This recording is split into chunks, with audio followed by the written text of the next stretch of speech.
Warning: this episode contains details that some listeners may find disturbing.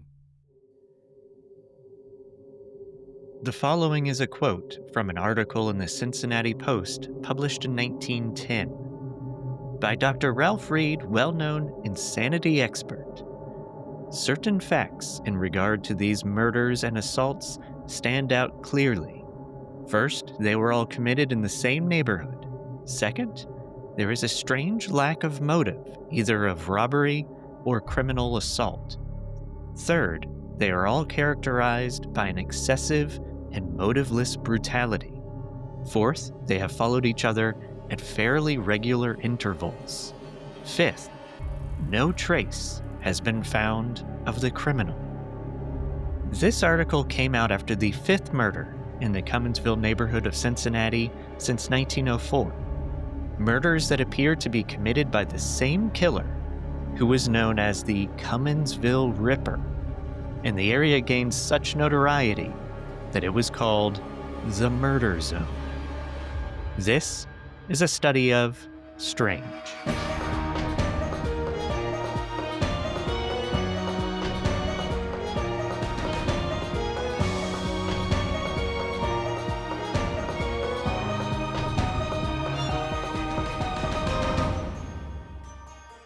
Welcome back to the show. I am your host, Michael May.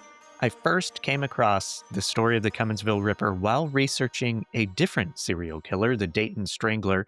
Some people think these are the same person, and I'll dive into that later in the episode. These murders occurred in an area of growing industry, along with multiple busy railroad lines and a streetcar line. The population of Cumminsville was roughly 4,600 in 1900, which included many German immigrants and African American families.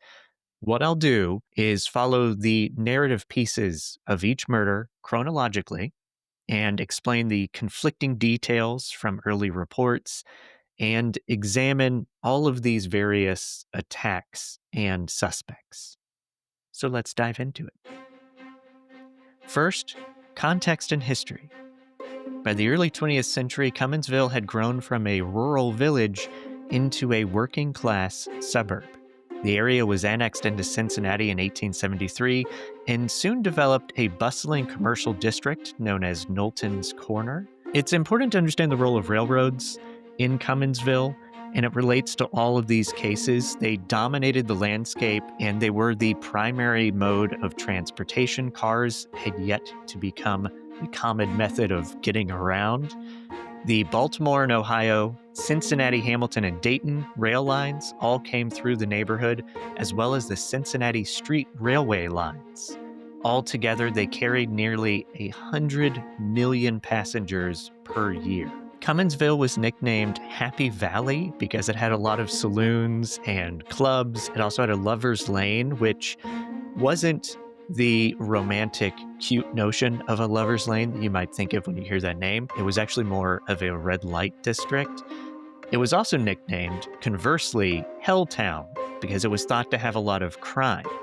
From what I can gather, newspapers were very sensational, especially around these murders, and it seems like crime wasn't as bad as they were making it sound. Women would travel alone at night on trains. People would walk to and from work and to go out and hang out with friends. And I just wanted to make that clear because when you hear the nickname Helltown, you might imagine this like Whitechapel of the 1880s in London with Jack the Ripper. And it wasn't like that. It was a much nicer, safer neighborhood than that, even though, of course, it had some issues. On the night of April 30th, 1904, Mary McDonald, who's reportedly 32 years old at the time, was visiting with her friends in Cumminsville. Mary's story is the one with the most conflicting information in this saga, so because details are important, some accounts claim that she was visiting her sister and her brother-in-law, the Stagmans, John Stagman being the brother-in-law. It's more likely that this is the Stagaman family, Ida, maiden name Kinney, and her husband Charles Stagaman. Newspapers at the time do make the correction to Charles Stagaman from John Stagman, and from what I can gather from Ancestry and other newspaper accounts, they were Mary's friends, not her sister and brother-in-law. However, if anybody has evidence out there to point to a different conclusion, please let me know. Send me a message, astudyofstrange@gmail.com. So now that I have that clarified, Mary had been drinking beer with Ida when Charles arrived home that evening. They all three sat down and they drank together until 10:15. Charles was going to walk Mary to the streetcar and mentioned, "I'll take you because I'm going to Schuler's Saloon." We don't know when, but at some point along the way, Mary decides to join Charles for more libations. To quote from the Cincinnati Enquirer, Stagaman said they walked to Schuler's and had 2 drinks of whiskey there. Then they went to John Wagner's saloon on Spring Grove Avenue at 10:45 o'clock. They had 2 drinks of whiskey there and then returned to Schuler's at 11 o'clock. There they drank lemon soda, a whiskey apiece, and at 1:45 they went out. And Stagaman says that he pointed the woman to College Hill and Main Street car for the city. Mary would get off of that streetcar just a few blocks later, and we don't know why. At 2:05 a.m., the engineer on the number 9 train saw Mary McDonald. She was standing near the tracks along Mill Creek, leaning on a telegraph pole, and she appeared drunk. An engineer returning on the same train just a few hours later discovered Mary McDonald lying along the tracks. Her leg had been severed by the train, and the engine screeched to a stop, and the engineer immediately called authorities. Surprisingly, she appeared to be alive, and in the hospital, she couldn't explain what happened to her before she ended up passing away soon after arriving. There are conflicting reports about what she actually said in her dying moments, and most of those quotes you may come across to me seem completely fabricated and or embellished for newspapers and to sell magazines and things. In reality, Mary was delirious and hallucinating before she succumbed to her wounds. The initial theory was that she died in a drunken stupor, falling on the tracks before getting hit by a train, but she had a prominent bruise behind her ear that suggested that she had been attacked, hit with a blunt object, and her money had been stolen, though there is debate about how much cash she actually had on her person. Mary McDonald was the first known victim of the Cumminsville Ripper. Charles Stagaman, rightly so, was a person of interest, and it didn't help his case that he made a lot of inconsistent statements to the press and police. However, he admitted that he was under the influence of alcohol. They obviously had been drinking a lot that night, and he didn't remember everything, particularly the times. He was eventually dismissed as a suspect. Then on September 30th of 1904, a Cumminsville woman, Mrs. Wheeler, was out walking with her sister when they noticed a man following them. Block after block, this guy was eerily trailing them, watching. They hurried back to Mrs. Wheeler's home, and in one newspaper account, Mrs. Wheeler was quoted as screaming and running from the man until she was inside. After they were safely in the home, the man stuck around for a little while outside before walking away towards the train tracks and disappearing in the direction of Lover's Lane.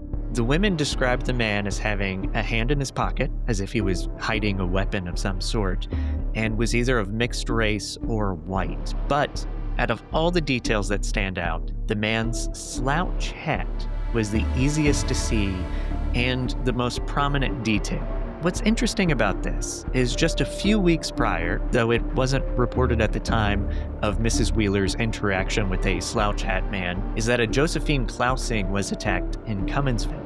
She was crossing one of the railroad tracks at about 7:30 p.m. when she was suddenly attacked, allegedly a man saying he'd kill her as he hit her. Luckily, 2 friends of hers were nearby and happened to scare away the attacker just with their presence, and the man had taken Josephine's purse and ran away. To clarify, each of these attacks comes with their own inconsistencies and reports. As an example, Klausing sometimes is noted as having been hit with the blunt side of an axe, and it wasn't friends that found her, it was actually a group of men. What is important is the details of the attack itself, like getting hit and having her purse stolen. Those are not inconsistent. Those are very, very specific. And the mention of the man who attacked Klausing was also very specific. He was wearing a slouch hat. Shortly after these terrifying events, in October of 1904, Louise Lulu Mueller, aged 17 or 18, depending upon the source, was listening and visiting a socialist speaker at Knowlton's Corner. Multiple witnesses saw her there before she left, and she was not seen again until early on the 2nd of October, 1904, when a young boy discovered her body off of Lover's Lane. Her skull had been crushed, her throat had been slit, one eye had been injured, and initially authorities again speculated that she had been hit by a train, but it quickly became clear that she was murdered. The isolation of Fergus Street, where she was found, and the brutality of her injuries made it clear that this was indeed a killer.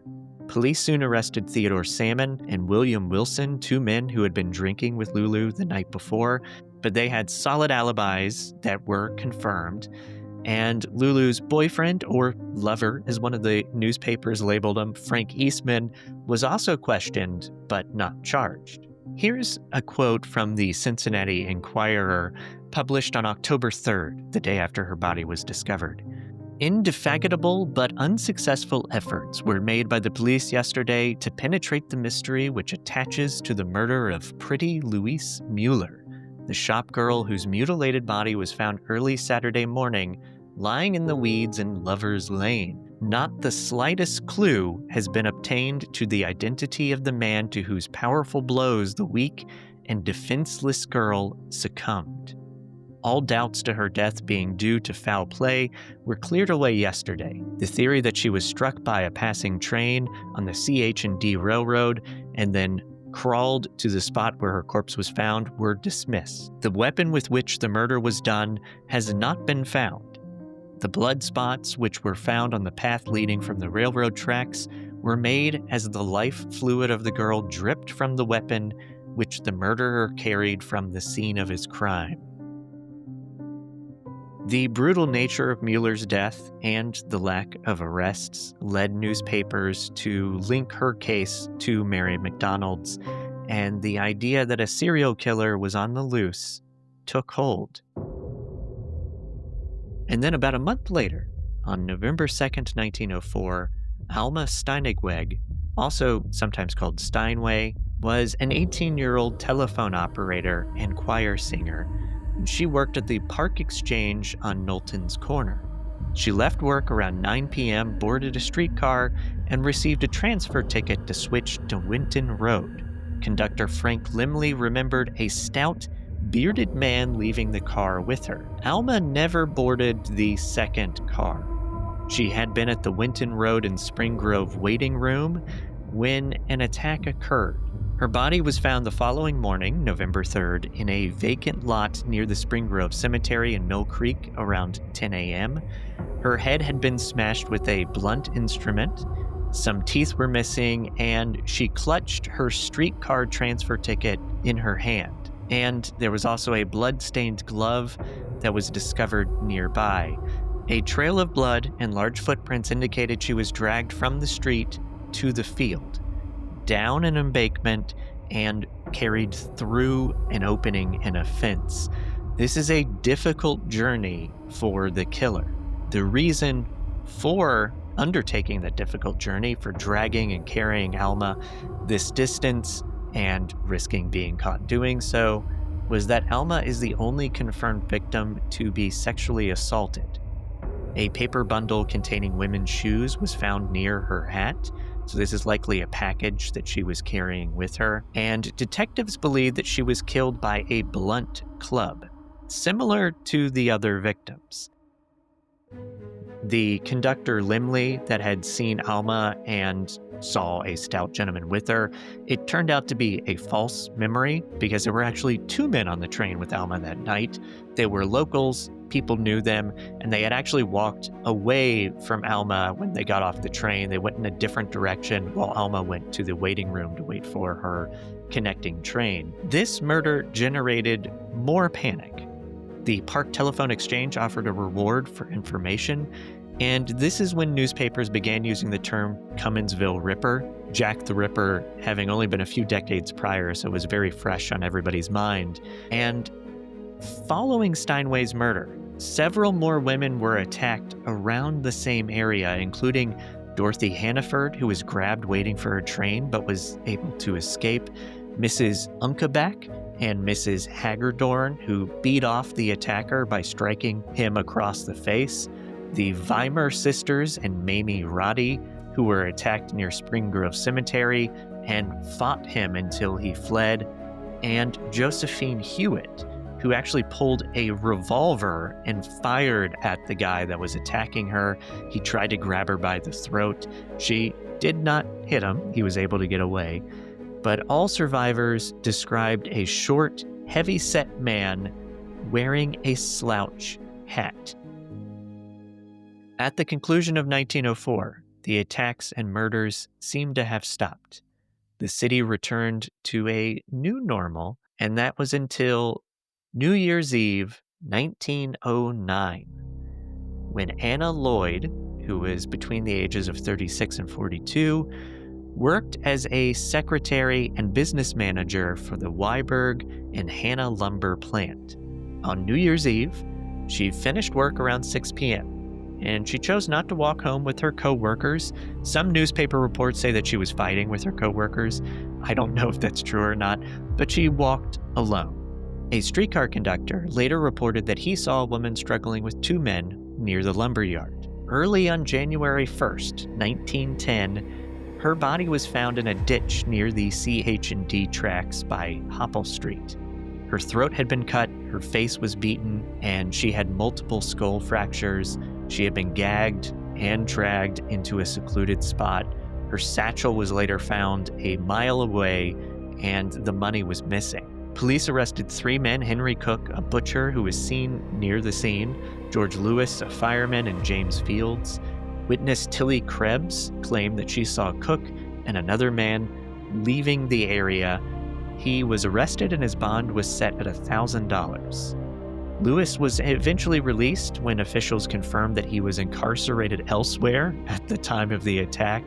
Fields was likely released, and Fields, he was an African-American man, and it was likely he was picked up just because of sort of racist suspicions. And the murder immediately made everyone think of the horror of 1904. The city council offered a $2,500 reward for the killer, and Wyberg and Hanna, the company that she worked for, offered another $5,000 reward. Rumors of racial violence were circulating in Cumminsville at the time, and it wasn't pretty. It was not a good time in Cumminsville. Everybody's blaming each other, everybody's scared, and investigators even drained a nearby canal hoping to find evidence, and nothing was found. The murder remained unsolved. And then October 25th, 1910 comes around, and Mary Hackney, 26 years old, and her husband Harley were renting a house overlooking Mill Creek. Harley and a boarder, Charles Eckert, left before dawn to work at a lumber yard. A neighbor saw Mary alive around 7 a.m. A milk boy came by that morning, though, and when he knocked on the door, no one answered, and the door was locked. Harley and Charles returned around noon from work, and the door was still closed and locked. They couldn't get in. So they forced it open, and they discovered Mary lying in the front room with her throat cut and her head crushed. An axe with blood and hair lay nearby. Nothing else in the house was disturbed, and there was no sign of robbery or sexual assault. Police immediately, though, arrested Harley and Charles Eckert, but they ended up having to release them for lack of evidence. Another boarder, Herman Schuring, was also questioned and released. Investigators found a bloody thumbprint on the door frame, but they could not identify it. Some were speculating that Mary's murder was a domestic killing, somebody in the house, but it was disguised as work of this Cumminsville Ripper. Regardless, no arrests were ever made. These two murders, Mary's and Anna Lloyd's, actually inspired the community to get involved, become more active. Women marched on the mayor's office and demanded more streetlights and more police for Cumminsville, and the Susan B. Anthony Club petitioned the public safety director to appoint women detectives. I was debating saying this next part until after I went over suspects and theories, but I don't want this to get more confusing than it needs to be. So, in my opinion, Mary Hackney and Anna Lloyd, I do not believe they were killed by the same person that murdered those women in 1904. The MO, the scenarios, basically everything about them is just very, very different. I'm not the only person with this opinion. If you research these cases, you will come across this quite often. However, I could be wrong. And since these murders are often grouped together, I'm going to proceed into the theories and suspects as if they were killed by the same person. Survivors of the 1904 attacks generally agree that the assailant was short, stocky, and wore a dark slouch hat. However, there was no consensus on race. Some described him as white, others black, others mixed. So the first person to talk about as a potential suspect is Charles Stagman, who walked Mary McDonald to her train. He made inconsistent statements. It was kind of an odd situation, but he was released. He was also not seen with Mary when a train operator saw her drunkenly leaning against a phone or telegraph pole. There were also Theodore Salmon and William Wilson, who were arrested for Lulu Mueller's case. Charges were dropped because of lack of evidence, and we haven't come across anything that even remotely ties them to any of the other victims. There's Frank Eastman, who was Lulu's sweetheart, and he was questioned, but he seemed to have alibis. There were 3 men arrested after Anna Lloyd's murder, but again, there wasn't enough there to send them to trial or anything else. And there were boarders in Mary Hackney's house. Again, not enough evidence to do anything with them.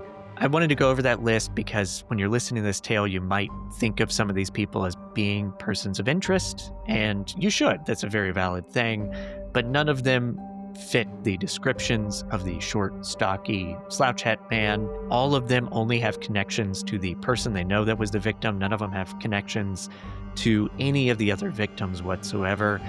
And that's one of the hardest parts of this case. There is no good suspect. Some theories, though, is that the killer could have been a railroad worker or a transient because the crimes were clustered near these rail lines and victims were attacked while walking near train tracks, waiting for trains. And some believe the killer had to have been a railroad worker because of this. I would contend that this is a decent theory. However, the original murders were all pretty close together. So I would also add to this, maybe it even narrows down potential suspects, that if it was a worker for the trains, they spent most of their off time in the Cumminsville area. They knew the spots that would be more secluded. They knew where you could drag the bodies to be out of sight, to be not near streetlights, etc., etc. That also connects to the next theory, which is that it had to be a local resident, because the killer definitely knew the area so well. Many people also bring up a connection to the Dayton Strangler, and that's how I came across the story in the first place. Some speculate and theorize that there's a link between these two. However, there's no evidence to support this. The Dayton Strangler was a serial murderer who killed people between 1900 and 1909 in, of course, Dayton, Ohio, which is not far from Cincinnati, so there's some plausibility here. However, the MO is very different. The attacks are very different. And that's it in terms of theories and suspects, sadly. And one of the very difficult things about this story that I believe would have affected the investigation as well is that information was so sensationalized in the papers. Sensationalism obviously isn't anything new. We still see it today, but the inconsistency in the details, including just the names of witnesses or persons of interest, like newspapers just couldn't get them right. Even Mary McDonald, her age is often quoted as 32, but she could have been as old as 40. She could have been in her 20s. There are just so many inconsistencies. And even though we're reading that mainly through the press, I guarantee that kind of information was also making it very difficult on detectives in these cases as well. There were also so many stories from residents being told to papers and to authorities of people seeing this slouch hat man. And most of those stories you have to take with a grain of salt because of the frenzy that was going on in this neighborhood. For all we know, the killer never had a slouch hat. It very well might have just been something that started with Mrs. Wheeler when she thought she was being followed by a man with a slouch hat. And then that just kind of spread on from there. So whether a single serial killer prowled the foggy railroads of Cumminsville in 1904, or multiple killers exploited the same dark streets, the deaths of Mary McDonald, Lulu Mueller, Alma Steineweg, Anna Lloyd, and Mary Hackney left a profound impact on Cincinnati.